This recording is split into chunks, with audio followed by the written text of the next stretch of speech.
You're watching 11 Alive Morning News. 11 minutes of nonstop news starts now. Time now is 6:47. For the next 11 minutes, we'll bring you nonstop news, weather, and traffic. Here's what we're following for you this morning. The murder of Laken Riley on the UGA campus sparking debate about whether Athens is a sanctuary city, how the mayor is responding.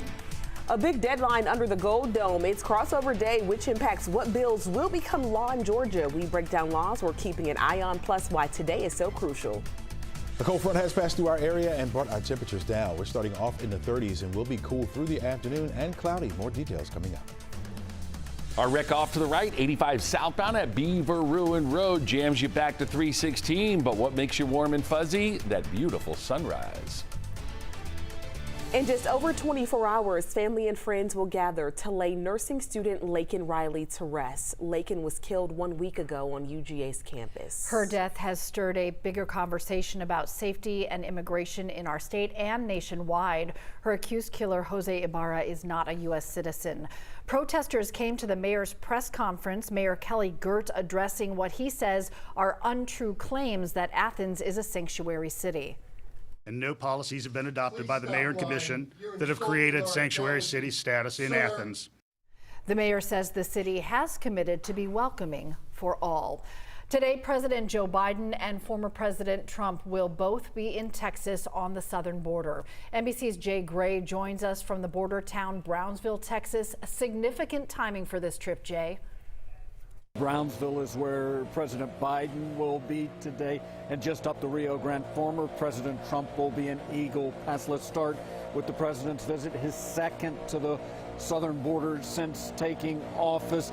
He plans to meet with border control agents as well as local officials, get a feel for how things are going as far as the border crisis is concerned, and also here to perhaps ratchet up pressure on congressional Republicans who he's been urging to take action on a bipartisan border security measure.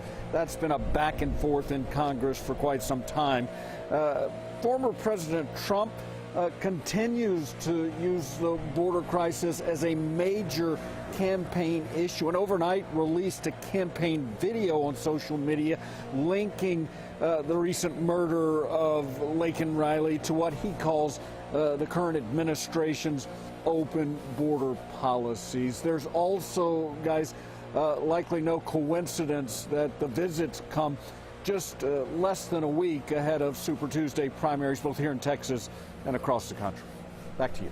Jay, thank you. It is 6:50 now. There's going to be a mad rush today under the Gold Dome to pass legislation from one chamber to another. It's crossover day. This is a live look outside the state capitol. The significance of today is that if a bill does not pass from the House to the Senate or vice versa before midnight tonight, it's very little chance it will become law.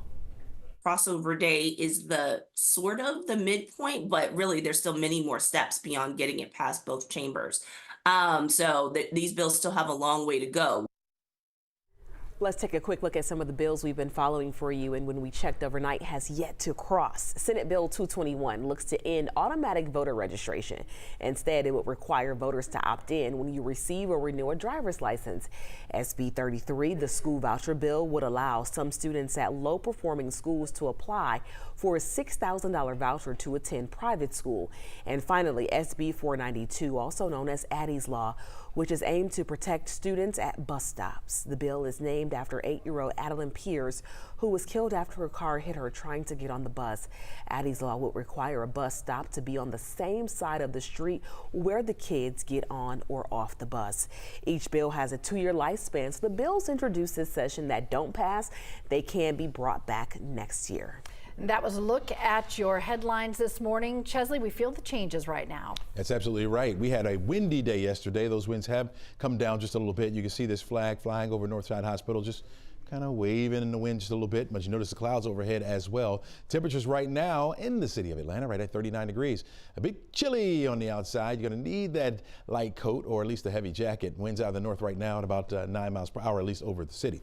We are watching the clouds and they're holding on, and they'll be holding on through pretty much through the day. We're not expecting much in the way of rainfall coming out of those clouds at all today, but it will be a gray day for you. You're looking at temperatures in the 30s just about everywhere you look. 39, as I mentioned, in the city of Atlanta, 34 over towards toward Carrollton, 36 in George's Rome, 38 in Gainesville, some 40s out here to the south of the city. Peachtree City, as a matter of fact, at 40 degrees and 40 also in LaGrange, 29 the cool spot up there in Blairsville. Again, light coat, heavy jacket for today, and keep it on all day long as temperatures will be on the cool side. 57 degrees will be our afternoon high temperature, much cooler than we were just yesterday. You flip that around. That's where we were yesterday at 75 degrees. Some spots hitting those middle 70s, low 70s as well in the area. Well, say goodbye to those at least for the next couple of days.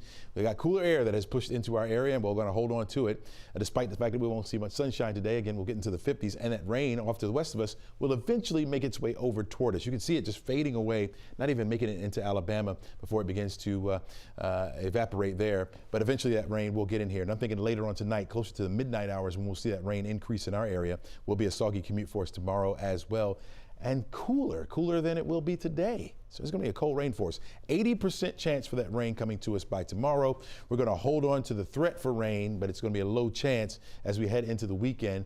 20% chance on Sunday, and we'll hold on to a 20% chance on Monday as well, and we'll remain on the unsettled side as we head into the middle of next week. Here it is, our forecast track model. You can follow along with me at the time right there at the top of the screen. Shows the clouds in place for today. Much of the day will be socked in with the clouds, but not much in the way of rainfall. It won't be again until after midnight that rain begins to push into the area. By Friday morning when you wake up, this is at 5:15, we'll have some scattered showers around the area. Starts to intensify a bit as we head toward the noon hour. Stopped it right here at noon. We could have some very heavy pockets of rain, maybe even a clap of thunder or two. Not expecting much in the way of severe weather at all. Should be, well, east of us as far as the steady rain goes. By the time we get to 6 o'clock in the evening, isolated showers will be left over, and we'll hold on to that through Saturday morning. By Saturday afternoon, some drier air will try to work in here, but we're going to hold on to those clouds, folks, and the chance for rain will stick around for us as well as we head into Sunday and Monday. It's a low threat, 20% chance. Most of us will stay dry. At least we'll be back into the upper 60s as we head into next week with some heavier rain coming our way by Wednesday of next week.